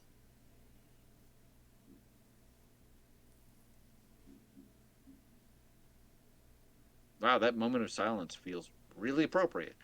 But Right? So- Like I yeah. don't know these characters or care about these characters, but still it's just sad. yeah, it's supposed to have an impact. So yeah. I can see the Interesting, art like, for the something about it inspires more heroes, I guess. I think so. Yeah. or maybe were some kind very, of succession thing. Mm-hmm. They were super respected, like to the point that even these other countries that don't necessarily get along recognized the sovereignty of essentially what's the High King, because each of the kingdoms has their own leaders, but he was the High King. So this is probably very much a Wait, he was Peter Pevensey? No? Nobody? a reference. I don't know. The Narnia? The High King Peter? It's been too long. I just don't remember that. I anymore. swear to God, Mike. I read all the books like twice each. It's just been a very long time. Okay. Now you gotta make it 3. Kara refuses to watch the movies because she cannot stand the scene where. How old are these books? Like 100 years old? Extremely. Yeah. She cannot stand watching the part where Aslan dies. She just can't do it. I mean, it's supposed to be the crucifixion. It's not supposed to be Yeah. happy. No. Aslan So, good is job. Jesus, by the way. I mean, Just in case anyone that- didn't pick that up, because it's extremely subtle. yes, very subtle. When were the Chronicles of Narnia written? Chronicles of... Like 50s, 60s. Something like that. Published Lewis 19... and Tolkien knew each other. They hung out. Published Yeah. from 1950 to 1956. Wow, he did one a year. Oh, wow. I didn't know they were so close together. I didn't either. I mean, they're all very short, so it's not like there's a whole Yeah. lot to do. Yeah. But still. So, Best These name, are the by the way, is The Horse and His Boy. Anyway. I got nothing for that. So these are the cards and the themes, and I'm kind of digging it. A return to plane chase. I'm good with that. And a lot of these cards, you can tell this is the set. A lot like War of the Spark was, where this is the set they've been building toward. And it's tricky to do this sort of thing. They did this back with Invasion Block, where they had, this is the culmination of a lot of stuff from the whole Weatherlight saga. It's tricky to do this well, because you don't want the other sets to feel like we're just here until the end game, We're just kind of setting this up. The other sets, you want people to enjoy them to get into that. But when this is done well and you feel like there's a good payoff, it can be really rewarding. And I mean, just from some of these team up cards alone, quote my man Yargle here, like, Chewy, what did he say? Yargle said, Exactly, right? Yeah. Like, a message for our time. It really is. Like that's the sort of thing that transcends this card game and politics and I feel more complete now. So, wait, yes. How do you spell that? Oh, oops! I may have tipped my hand. Uh-oh. Mike, who wrote the cookbook? Asmar Martikidistina Koldakar. Okay, I just wanted to make sure. Make sure I can still do it. Yeah, that's way more impressive than me being able to read something on a screen.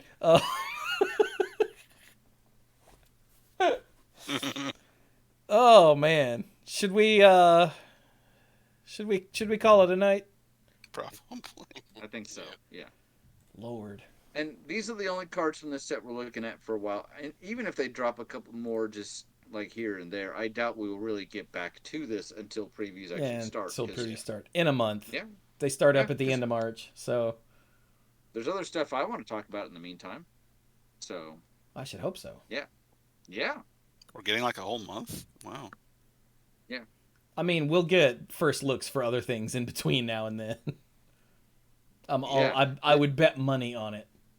Oh yeah, like Lord of the Rings. Right when this says getting ready to come out, they'll be like, oh, by the way, here's Lord of the Rings stuff. Oh, by the way, this, that, and the other. Conspiracy Part 12, or whatever we're up to. Yeah. Yeah. So, before we do our final thoughts, here's your reminder that, hey, you can go to patreon.com/themanapool if you want to support what we do here and what I do here other than the podcast. The streaming and the whatnot, and the videos, which I swear they're coming again. Yeah, you can get early access to stuff. You can get access to the odds and ends, which is all of the stuff recorded before and after the show, the behind the scenes stuff, which is almost caught up. I'm super excited to say that the end of the tunnel is in sight. Let's see. By the time you're hearing this, all of the current episodes, odds and ends, will be posted, except for this one, obviously. And the odds and ends from the previous shows that I had skipped over to get the current ones up, there are only 14 left. I know I've been behind on odds and ends for literally years because I'm awful, but it's so close to being done that's going to be my main goal for the next few weeks, is to get all of those posted. I'm not going to shotgun blast them out. I'm going to schedule them, one a day or so. So, in a month or so, we'll be completely caught up. And the only things that won't be up are the most recent episodes. And that makes me so happy because this is a thing I've been fighting with forever. How long? What did Brian just say? How long? Oh, how long? Oh God, since I decided to do odds and ends. I was I don't just inviting you to say forever. Whatever time. forever. Yeah, there you go. Sorry, I Uh, blinked out or something. and you can get the sponsorship shout out on the end screens for YouTube videos and here on the podcast. So let me thank, in whatever order this is, our mythic lifeguards: Al, Kim Ho, Scuzzo, John Parker, Jake Jansons, Mike, hey, Tim Hellas, how are you? Jason Kaus, Andrew Hunt, Cody Buckowing, Casey, Pinball Witch, Jason Doan, Mr. Dr. Lewis, Connor Kennedy, ALK Alters, and Andrew Odie. Yay. Thank you all so very much. And you know what? I'm going to do something different. I'm going to go first with the final thoughts because I got a quick story to tell. So, hey, you guys know I DoorDash, right? Yes. And when I left my apartment this afternoon or this evening, whatever you call, 4:40, to start DoorDashing, I opened the door and looked down, and there was a McDonald's bag sitting there from DoorDash. I did not order McDonald's. Oh, that's the twist. Okay. And I was like, And I picked it up and looked at the time, and it had been sitting there for like an hour. And I went, oh. Now, had the Dasher knocked on the door, when they dropped it, I would have answered and been like, hey, no, this isn't. And then I probably would have eaten it. But,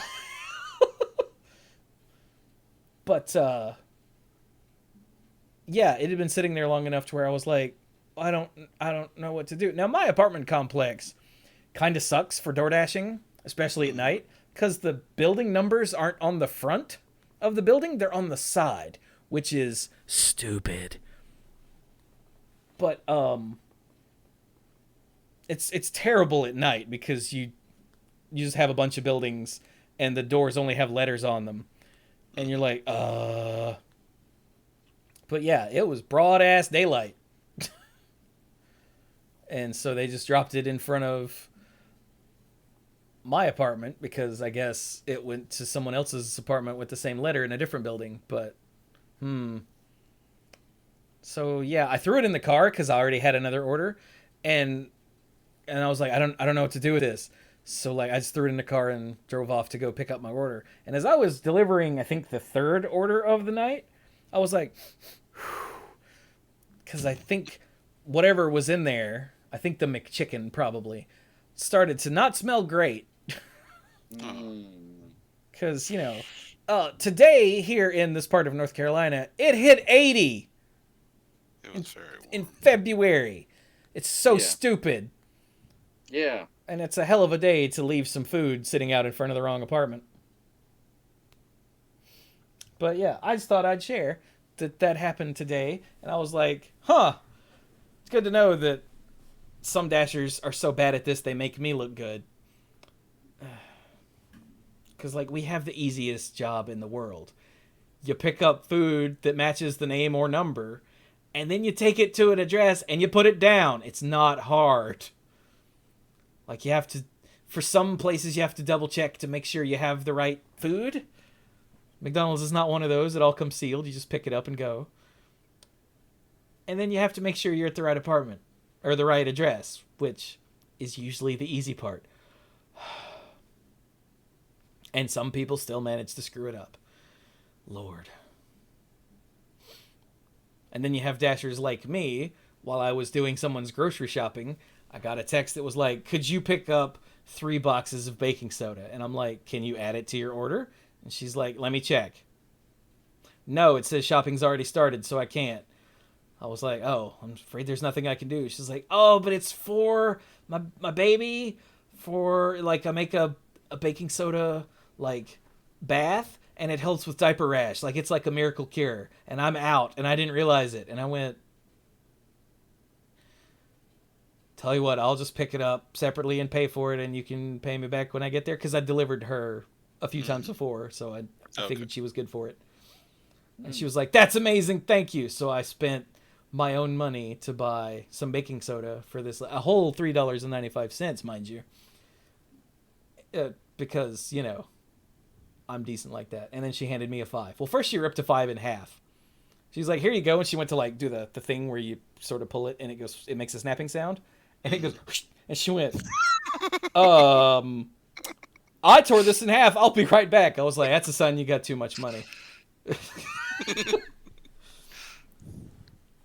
And then she tried to hire me to be her personal shopper instead of going through DoorDash. And I was like, I don't think you've thought this all the way through, lady.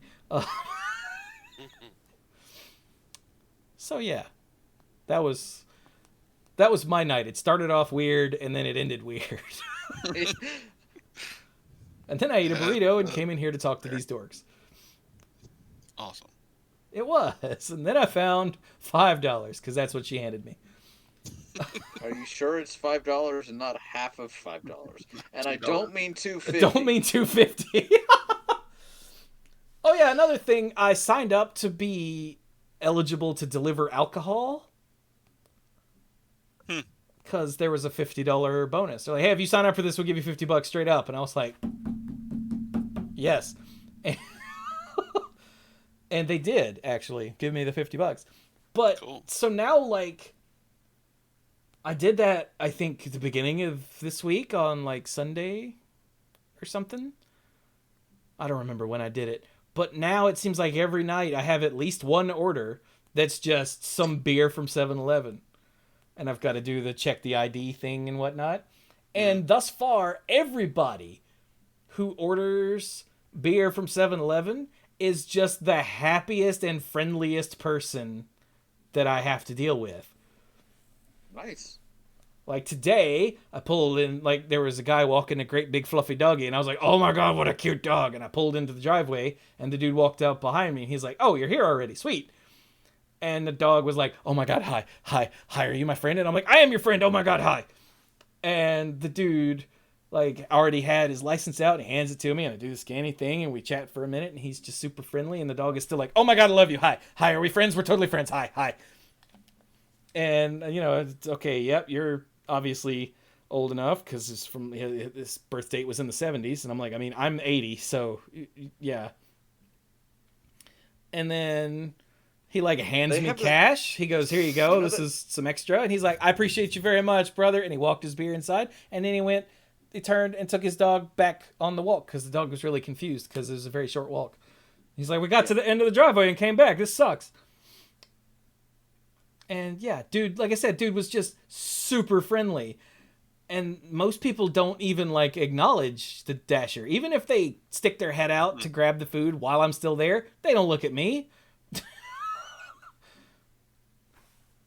So yeah, it's been a refreshing little change, actually. Good. It's nice. It is. Like, alcoholics are just the happiest people.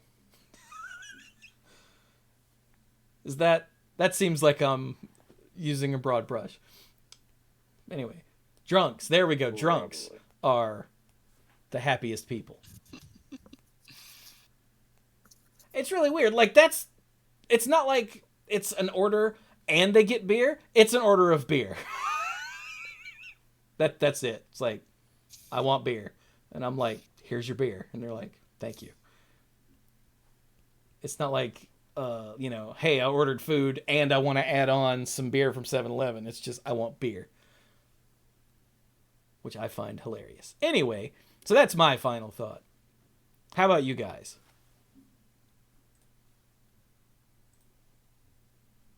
Really Are you still awake? Yeah. I don't really have much of a final thought or anything. Just, I'm trying to think of anything special or new or anything like that. That's no. I mean, you don't have to force it, man. Yeah, I'm like, no, just living the life. Trying to put together a Lego Star Destroyer, and it is the most annoying thing ever. I mean, that's still pretty awesome, though. I mean, it is, but, like, there's a part where it hangs upside down, and the Legos are not tight, so it keeps coming undone. Oh, God. Huh. And so it is the most annoying thing ever. and it has so many small pieces in it that if you are like, all right, let me attach this thing, then when you do, sometimes the little pieces will go flying off. And when they do, you're like, okay, well, I got to put these back on. And when they do, they disconnect something else. And then you're right back to where you started. But with more little pieces you have to put back together before you can restart at square one. So it is a rather annoying thing. It's I keep being like, I need to work on this. I need to get this thing built. But every time I'm like, oh, let me start doing this, I'm going, I could find, there's so many other things I could probably be working on right Be a productive member of society. now. Jeez. I am, what is it? The whole thing is like, if you want to be a productive member of society, you just find something you really just don't want to do, and you will find everything possible to do, but not that thing. That is how I feel about this Lego Star Destroyer. Dirk's like, yeah, man, I painted my parents' house. Which part? All of it. I cut, yeah, I vacuumed the entire house. I sealed the house. I moved all their furniture out of their house. I literally did everything. I worked on my And lesson then I did my plans. neighbor's house just because I felt like it would be a nice thing to do. I fought the giant Finish your- mutant ants. I beat the giant mutant ants. I wish there were more giant mutant ants. Repelled the Phyrexian invasion. But did you beat the bears? Oh, I absolutely did. It took me a while, but I got there. Was it a board full of 4-6 bears? Because that's what I had to beat. Well, That's an inscription thing. Just ignore that, listeners. all right. Well, I am heading to bed, guys. So you have a wonderful evening. All right, night, Zerk. All right. Night. How about you, B? So I'm doing okay. We've got some. He says, not sounding convincing at all. We've got some health stuff going on in the family. I am okay. My wife is okay. Been a bit rough, and I'm not going to get into that, but she's all right. But we have some extended family members that are going through some rough times, and I'm not going to go into that right now because it's going to take longer than I want to take. But I would just say I hope everyone out there listening, watching, reading. Uh, if you're reading this, I'm impressed. Maybe someone has just transcribed it for you, and if they have, holy cow, what are they doing with their lives? But I truly hope everybody out there is doing okay, is healthy and safe, and doing all right for themselves. Sounds a little melodramatic, but you know, you never know when somebody's going through a hard time. So, hope everybody's doing okay. And on a less serious note, I am enjoying playing through Final Fantasy Crisis Core Reunion. Uh, Names get longer all the time. I can't wait for them to remake this one for the third time, and it'll have like 5 more names attached to it. Final Fantasy But VII Crisis Core Reunion did I Remastered forget? Did I forget the Repantsed. 7? I think I forgot the 7. But it's funny playing this. I've been going through the story, and there's also a ton of side missions in this that you can access from any save point. And as you go through the story, you can unlock more of these. And doing the side missions will make you way stronger than the main story requires you to. Like literally, like I just in the main story, I'm like pink. I fought a main boss, and it started to like charge up for an ultimate attack, and I broke its bar that stuns it. And Sam was like, "You did that in one hit." I'm like, "Yeah, I know I didn't mean to." Yeah. So it's good. It's good for feeling overpowered, and the missions themselves are still really difficult. But it's funny playing through this because Sam's watching me go through the story, and for a while now she's been like, "Thought Sephiroth was a bad guy," because she hasn't played through Final Fantasy VII.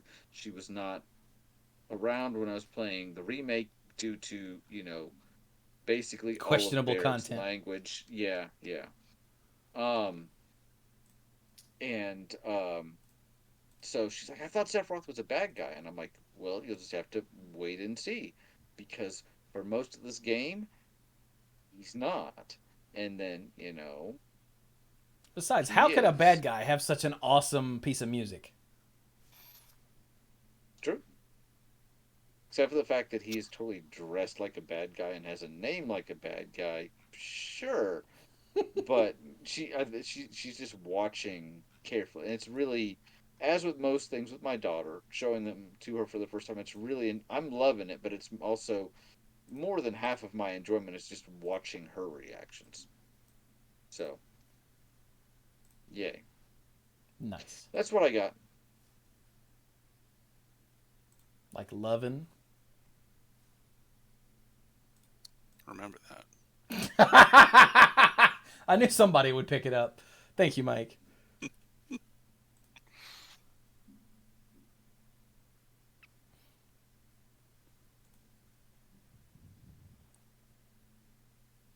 All right. So is that it for you, Brian?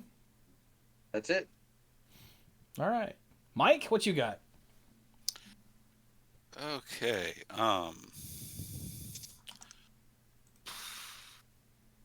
Let's see. There's been so much crazy stuff going on at work. Ashley and I went to Charlotte over the weekend to see Riverdance. They're doing like a 25th anniversary tour. Wow. Yeah. I probably hadn't seen it since, like they would air it on PBS back when I was a kid. And it was entertaining.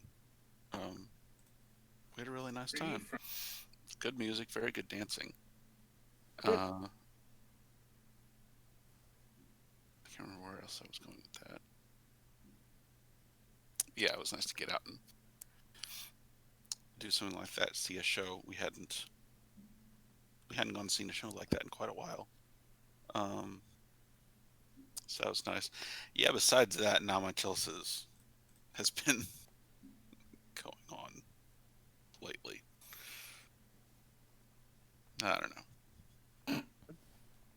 Like Brian Sometimes said, that's what happens. don't force it, man. No, yeah, you're right.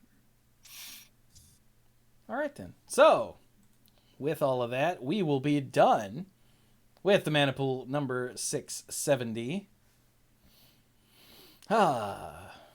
Next week, provided we do a show next week, we'll talk about something that isn't Mom. Yeah. Yeah. Yeah. Oh, So, it also took way too long for me to realize that was the acronym of the set. So you're like, Mom, and I'm just going along. I'm like, I'm sure this will make sense at some point. What's he doing? yeah. It took me way too long. The hashtag is MTG Mom. Not the woman from years and years and years ago who used to keep track of tournaments and whatnot. No. I think she was called MTG Mom. I don't remember. It's been that long. But anyway, well, with that, we're going to stop. So, thank you all so very much for joining us. And watch out for giant Phyrexian murder tentacles coming out of portals in the sky.